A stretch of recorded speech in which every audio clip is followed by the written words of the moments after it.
Ada 3 kriteria pondok. Ada pondok kalong, ada pondok salafiyah, ada pondok modern. Pondok kalong itu pondok yang santrinya mondok setelah selesai pulang. Artinya pondok itu memang hanya mengajarkan jam-jam tertentu, setelah selesai pulang ke rumah masing-masing. Itu namanya pondok pesantren kalong. Nah, kebanyakan kalong sesuai entek. Yang kedua, pondok salafiyah. Bukan berbeda dengan gerakan salafiyah.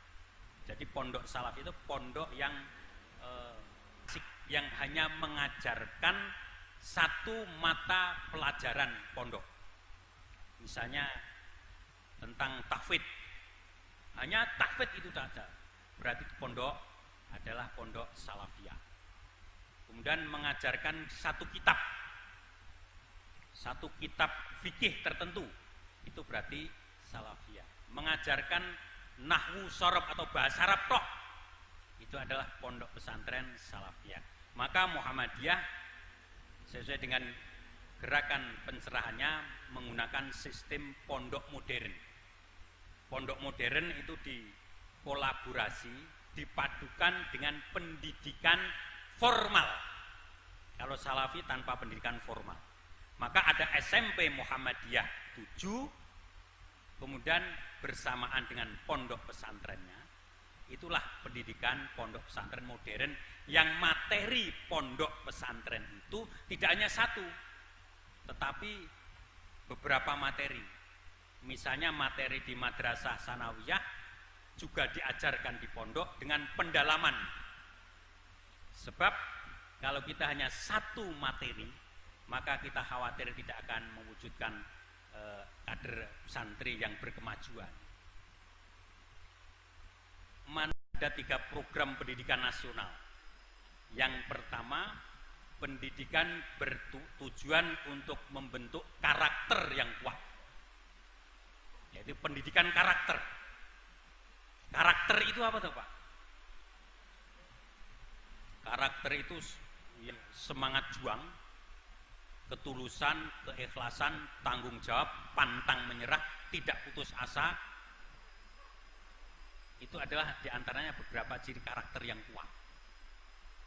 Yang kedua, memiliki program pendidikan nasional bertujuan untuk mencapai pendidikan yang berketerampilan. Anak didik, santri, hendaklah memiliki kecakapan berketerampilan. Keterampilan untuk mampu mewujudkan kehidupan ini, dan ketika lulus itu mampu hidup mandiri, bukan bergantung kepada orang. Yang ketiga, pendidikan nasional adalah menggunakan sistem pendidikan nalar atau pemikiran tingkat tinggi. Pemikiran tingkat tinggi ini pun apa toh? Atau dalam bahasa di pendidikan itu sistem HOTS, High Order of Thinking Skill.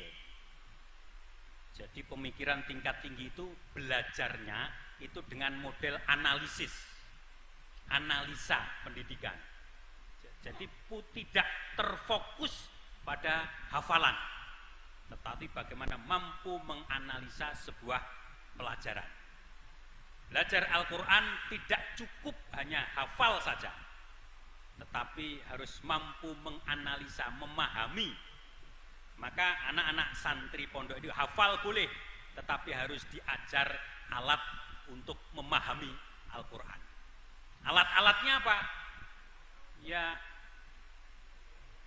ilmu alat pada umumnya, ulumul Quran, ulumul hadis, kemudian bahasa Arab, kemudian asbabun nuzul, kemudian kalau perlu falsafah Al-Quran dipahami. Tidak cukup hanya menghafal, tetapi mampu kelak suatu saat menjadi mufasir Muhammadiyah yang hidupnya dengan penuh dengan berkemajuan tadi. Itulah mufasir yang berkemajuan, adalah cita-cita keinginan kita dalam mewujudkan pondok pesantren Mu'alimin ini mampu menghasilkan kader mufasir yang baik. Itulah Bapak dan Ibu yang dapat kami sampaikan. Sudah 30